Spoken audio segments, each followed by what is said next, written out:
There is a specific number that haunts every single person trying to build wealth. It is a number that feels impossible when you are starting from zero. It stands like a mountain in the distance, covered in fog, steep and unforgiving. That number is $100,000. You have heard the saying from Charlie Munger, the billionaire partner of Warren Buffett. He famously said, "The first $100,000 is a bitch." He didn't mince words. He didn't say it was challenging or difficult. He used a word that implies suffering. He went on to say, "I don't care what you have to do. If it means walking everywhere and not eating anything that wasn't purchased with a coupon, find a way to get your hands on that first 100,000. But why? Why is this specific number so mythical? Is it just because it has 6 figures? Is it just a psychological milestone? No, it is a mathematical tipping point. The difference between having $10,000 and $100,000 is not just a zero. It is a fundamental change in the laws of physics that govern your money. When you are below $100,000, you are fighting against the full force of economic gravity. You are pushing a boulder up a hill, and if you stop pushing for even a second, it rolls back down and crushes you. You are the sole source of energy. Your labor, your sweat, your time, that is the only thing moving the needle. But the moment you cross $100,000, the hill flattens out. The boulder starts to grow wheels. The gravity weakens. This video is not about how to save a few pennies. This is about the math of the breakthrough. We are going to dissect exactly why the first 100,000 is the hardest, why everything becomes easier after you cross it, and how to survive the brutal grind required to get there without losing your mind. If you are currently stuck in the grind phase, feeling like you are working hard but getting nowhere, this video is your roadmap. We are going to show you the light at the end of the tunnel. But before we initiate the countdown to escape velocity, hit that subscribe button. We are decoding the hidden mechanics of wealth, and you need to be part of this community to win the game. Let's start by visualizing the problem. Imagine you are pushing a car that has run out of gas. It is a heavy, dead weight. To get it moving from a complete standstill takes everything you have. Your muscles burn, your feet slip, your lungs scream. You are exerting 100% effort for 1% movement. This is your finances from 0 to 100,000. Now, imagine that car is rolling at 30 miles per hour. You can run alongside it and just tap the bumper with one hand to keep it going. You are exerting 1% effort for 100% speed. This is your finances after 100,000. But why is the math so brutal in the beginning? Let's break it down. Let's assume you are a disciplined saver. You manage to save $10,000 a year. That is roughly $833 a month. For most people, that is a lot of money. It requires sacrifice. It requires saying no to vacations, no to new cars, no to the expensive apartment. If you invest that money and get a standard 7% return, adjusted for inflation, let's look at how much of your net worth comes from you versus how much comes from the market. In year 1, you save $10,000. The market gives you maybe $700 in interest. Your total is $10,700. The work-to-wealth ratio is roughly 93% you and 7% market. You are doing all the heavy lifting. The market is barely helping. It feels like you are carrying a teammate who refuses to run. Fast forward to year 5. You have saved $50,000 of your own cash. The interest has added maybe another $8,000 or $9,000. You are still doing 85% of the work. You look at your account and you think, I have been grinding for 5 years, and the compound interest is barely paying for a nice dinner. This is the valley of disappointment. This is where most people quit. They look at the math and they say, this isn't working. Everyone promised me that compound interest was magic, but I don't see any magic. I just see my own savings. So they buy the car. They go on the trip. They drain the account. And they reset the clock to 0. But if they had just kept pushing to 100,000, they would have seen the miracle. $100,000 is the specific point where the compound interest curve begins to visibly bend upwards. At $100,000, a 7% return is $7,000. Think about that number.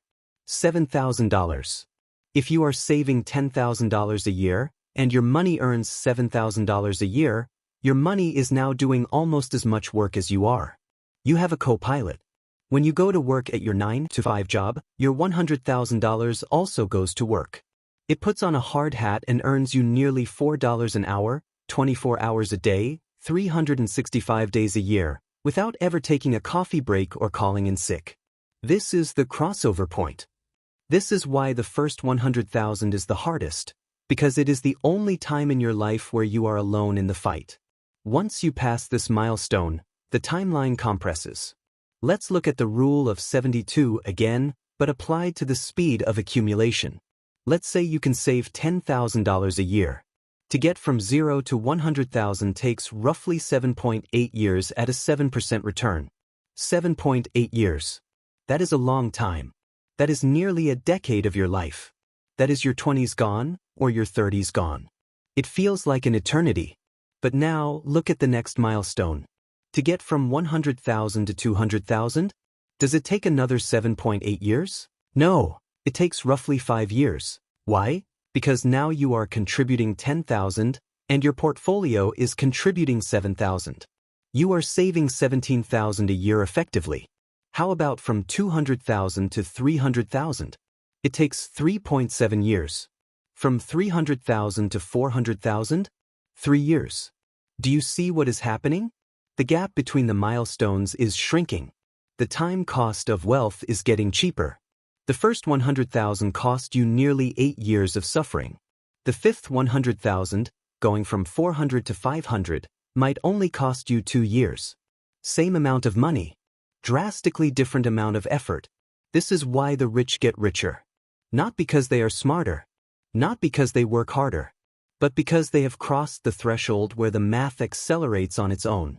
They are riding a bullet train, while you are riding a bicycle. But knowing the math doesn't make the suffering easier.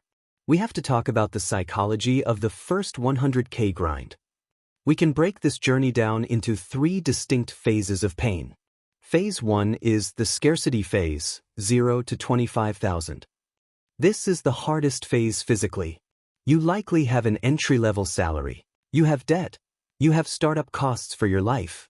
Every dollar you save feels like you are ripping it out of your own flesh. You have to say no to everything. Your friends are going out? You can't go. You need a new laptop? You make the old one work. The progress is invisible. You save $500 and then your car needs new tires, and you are back to 0. It feels like you are digging a hole in the sand, and the tide keeps filling it back in. The danger here is fatalism. You start to believe that you will never get ahead, so you might as well enjoy the moment. You convince yourself that money is meant to be spent. This is the trap. This is the filter that weeds out 90% of the population. Phase 2 is the boring middle, 25,000 to 75,000. You have some momentum. You have an emergency fund. You aren't terrified of your debit card declining anymore. But now the enemy is boredom. You have been saving for 3 or 4 years. The novelty of hustling has worn off. You look at your account and it says $42,000. It's a lot of money, but it's not life-changing money. You can't retire on it. You can't buy a house with it in most cities. It's just sitting there. And the temptation to spend it becomes overwhelming. You think, I have $40,000. I could buy a really nice BMW. I could go to Europe for a month. I deserve it. This is the mid-level boss. This is where people destroy their snowball right before it starts to roll. They mistake stability for wealth. $40,000 is stability. It is not wealth. If you spend it, you are back to scarcity. Phase 3 is the acceleration, 75,000 to 100,000. This is where the light appears. You start to see the investment returns actually moving the needle. You have a good month in the market, and your account jumps up by $2,000 without you adding a penny. You get a rush of dopamine. You realize, oh my God, it actually works. This phase is exciting, but it requires patience. You are so close to the 6-figure mark that you might try to gamble to get there faster. You might buy risky options or crypto trying to turn 75 into 100 overnight. Don't do it. You have already climbed 90% of the mountain. Don't jump off a cliff trying to skip the last 10%. So, how do we survive these phases?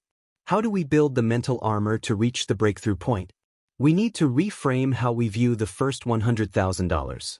You cannot view it as buying power. If you look at $100,000 as a down payment on a house or a Tesla Plaid, you will fail. Because you will eventually give in and buy those things.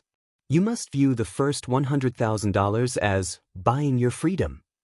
$100,000 is not a pile of cash. It is an employee. Specifically, it is an employee that earns about $7,000 a year forever. If you spend the $100,000, you have fired that employee. You have killed the goose that lays the golden eggs. When you have $100,000 invested, you have a permanent safety net that allows you to take risks in your career. This is the hidden superpower of the first 100K. Let's say you hate your job.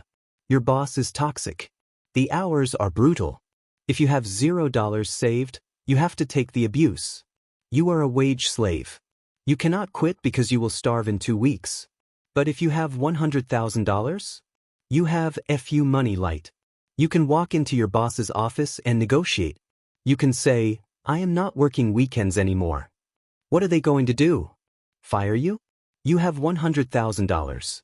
You can survive for 3 or 4 years without a job if you live frugally. That confidence shifts the power dynamic. Paradoxically, people who have a financial safety net often get promoted faster because they operate without fear. They take risks. They speak the truth. They project authority. Money repels desperation. And opportunity is attracted to confidence. The first $100,000 doesn't just earn interest, it earns you respect. It earns you options. But getting there requires a specific strategy. You cannot just save your pennies to $100,000. You need a war plan. Strategy number 1, aggressive defense, the big 3. You cannot save your way to $100,000 by cutting Netflix. It's mathematically impossible. The numbers are too small. You have to attack the big 3 expenses: housing, transportation, and food. These 3 categories account for 70% of the average budget. To reach $100,000 fast, you have to do something radical in one of these categories. Maybe you get a roommate for 2 years. Maybe you move back in with your parents. Maybe you drive a 2010 Toyota Corolla instead of leasing the new truck. You need to free up chunks of cash, $500, $800, $1,000 a month. Remember Munger's quote? Walk everywhere. He wasn't kidding. He was highlighting that you must be willing to look poor temporarily to become rich permanently. Strategy number 2, the income shovel. There is a limit to how much you can save. There is no limit to how much you can earn. During the grind to $100,000, your primary focus should be increasing your income shovel. You need to dig the hole faster. This means job hopping. Statistics show that employees who stay at a company for more than 2 years get paid 50% less over their lifetime than those who switch. Loyalty is a poverty trait in the modern corporate world. If you are earning $50,000, your goal is to find a job paying $60,000. Then $70,000. Every single dollar of that raise must go directly into the Freedom Fund. Do not upgrade your lifestyle. If you get a $10,000 raise and you spend it on a nicer apartment, you have wasted the shovel. You are just digging a wider hole, not a deeper one. Strategy number 3, automate the pain. Willpower is a finite resource. You will run out of it. If you have to manually transfer money to your savings account every month, you will eventually stop. You will have a bad month, or you will see a pair of shoes you want, and you will hesitate. You must remove the human element. Set up an automatic transfer on payday. The money should leave your checking account before you even wake up. If you don't see it, you can't spend it. You force yourself to live on what is left. This creates artificial scarcity. You might be earning $5,000 a month, but if $2,000 is automatically stripped away, you feel like you only earned $3,000. You adjust your lifestyle to match the scarcity. Strategy number 4. Obsess over the first milestone. Do not think about $1 million. It is too far away. It is demotivating. Focus exclusively on the first 10,000. Then the first 25. Gamify it. Make a chart. Put it on your wall. Color it in every time you save $1,000. Your brain needs visual proof of progress to keep the dopamine flowing during the boring years. Celebration is important. When you hit 10,000, go out for a nice dinner, paid for with cash, not debt. When you hit 50,000, take a weekend trip. You have to reward the discipline, or the discipline will break. Now, I want to address a common counterargument. People say, but inflation. 100,000 isn't what it used to be. You're right. $100,000 in 2026 is not the same as it was in 1990. But the math of the tipping point remains the same relative to your salary. Maybe the new number is 150,000. Maybe it's 120. But the principle is identical. You need to reach a critical mass where your investment returns become a significant percentage of your annual expenses. If you spend $40,000 a year to live, and you have $100,000 invested earning 7%, that is $7,000. That covers almost 20% of your living expenses. That is 2.5 months of freedom every single year for free. That is the magic. Let's look at a concrete example of two people, Saver Sam and Spender Steve. Both are 25 years old. Both earn $50,000. Steve saves nothing. He enjoys his 20s. He leases a nice car. He eats out. He has zero net worth at age 35. Sam grinds. He saves $10,000 a year. He drives a beater. He cooks at home. At age 35, Sam has roughly $150,000 thanks to compounding. Now watch this. At age 35, Sam stops saving completely. He never puts another penny into his account. He starts spending his entire paycheck just like Steve. Steve panics at 35 and starts saving $10,000 a year to catch up. By age 65, who has more money? Steve, who saved for 30 years from 35 to 65, has roughly $1 million.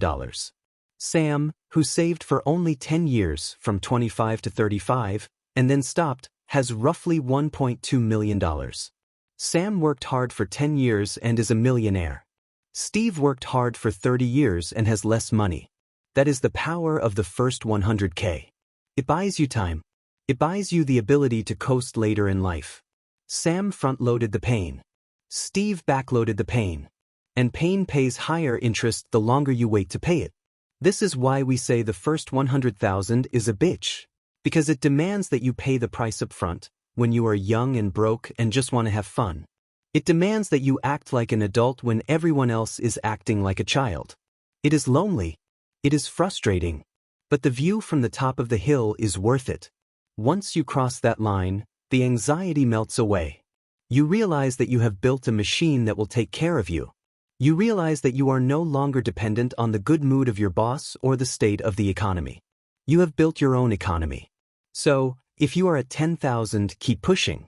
If you are at 40,000, do not buy the car. If you are at 90,000, sprint to the finish line. The math is inevitable. If you respect the numbers will respect you. Let's talk about the snowball effect one last time, because it is the most powerful visualization you can have. Imagine a snowball rolling down a mountain covered in wet snow. At the top, the snowball is the size of a fist. It has a circumference of maybe 10 inches. When it rolls one time, one full revolution, it picks up a tiny layer of snow. The surface area is small, so the amount of snow it grabs is small. You have to push it with your hands. You are bending over, freezing, shoving this tiny ball of ice. This is your first $100,000. One revolution, 1 year of investment returns, adds a tiny layer. But as it rolls, the surface area grows mathematically. The surface area of a sphere grows as the square of the radius. By the time that snowball is the size of a beach ball, one single revolution picks up a massive sheet of snow. By the time it is the size of a house, one revolution picks up enough snow to crush a car. The return on investment, the percentage, is the same. The snow conditions are the same. The gravity is the same. But the result is explosively different because of the mass you have already accumulated. Your goal is to survive the fist phase, so you can enjoy the house phase. Most people quit in the fist phase because they judge the result of the revolution, not the potential of the geometry. They say, I saved for a whole year and only made $500? This is a scam. They don't understand that the $500 layer is necessary to build the surface area for the $5,000 layer, which is necessary for the $50,000 layer. You cannot skip the physics. So, what is your next step? If you haven't watched our videos on the first $10,000 and the first $20,000, go watch them now. They give you the tactical, day-by-day steps to build the initial momentum. But if you are already on your way, I want you to make a commitment today. Write down your breakthrough date. Calculate, based on your current savings rate, exactly which month and year you will hit $100,000. Is it June 2027? Is it December 2029? Make it real. Put it on your calendar. And then ask yourself, how can I pull that date closer? Can I sell something? Can I get a side hustle? Can I cancel a subscription? Every $100 you find pulls that date closer by a day or a week. You are racing towards your own freedom. Run faster. And remember, the suffering is temporary. The glory of financial independence is forever. The first $100,000 is the price of admission to the life you actually want to live. Pay the price. Now, let's take a moment to really drill down into the rule of 72 in a way you might not have considered. We usually use it to calculate doubling time, but let's use it to calculate effort reduction. This is a concept I call the sweat equity curve. At $0 net worth, your sweat equity is 100%. Every dollar you have comes from sweat. At $100,000 net worth, assuming a 7 to 10% return, your money is generating about $700 to $800 a month. Think about your job. How many hours do you have to work to earn $800 after tax? Maybe it's 20 hours? Maybe it's 40 hours? That is a full week of work. So, simply by having $100,000, you have effectively outsourced 1 week of work per month to your capital. You are getting paid for 4 weeks of work, but your life is generating 5 weeks of income. Or, you can look at it the other way. You could theoretically work 1 week less per month and maintain the same standard of living, if you spent the returns, which you shouldn't, but the option is there. When you hit $300,000, the returns are roughly $2,000 to $2,500 a month. For many people, that is their entire rent and food budget. At $300,000, you have outsourced your survival. Your sweat is now only required for your luxuries. This is a profound psychological shift. When you go to work only to pay for vacations and upgrades, because your investments pay for your rent, work feels different. The stress evaporates. You are no longer working to survive. You are working to thrive. And it all starts with that first $100,000. That is the key that unlocks the door to this reality. Don't let the distance discourage you. The first $10,000 takes the longest. The second $10,000 takes a little less. The final $10,000, from $90,000 to $100,000, will fly by faster than you can believe. Momentum is a real force in finance. Trust the process. Trust the math. And one final tip for the grind phase. Find a pace bunny. In marathon running, a pace bunny is someone who runs at a specific speed to help others hit their time goal. Find a friend, a partner, or an online community, like this one, that is aiming for the same target. When you feel like spending, message them. When you feel discouraged, look at their progress. Financial isolation is the enemy. Financial community is the cheat code. You are not alone in this. Millions of people are pushing that same boulder. And millions have successfully reached the top. If they can do it, you can do it. The math doesn't care who you are. It doesn't care about your background. It doesn't care about your family history. If you save the money and you invest the money, the compound interest must happen. It is a law of the universe. Leverage that law. Make the first $100,000 your obsession. And once you break through, the rest is history. If this video helped you visualize the path, hit that like button so the algorithm shows it to more people who are stuck in the grind. And subscribe because we are going to be covering the next stage, the first million, in an upcoming video, and you need to be ready for it. Leave a comment below. What is your breakthrough date? Let's hold each other accountable in the comments. I'll see you at the top of the hill. Thanks for watching.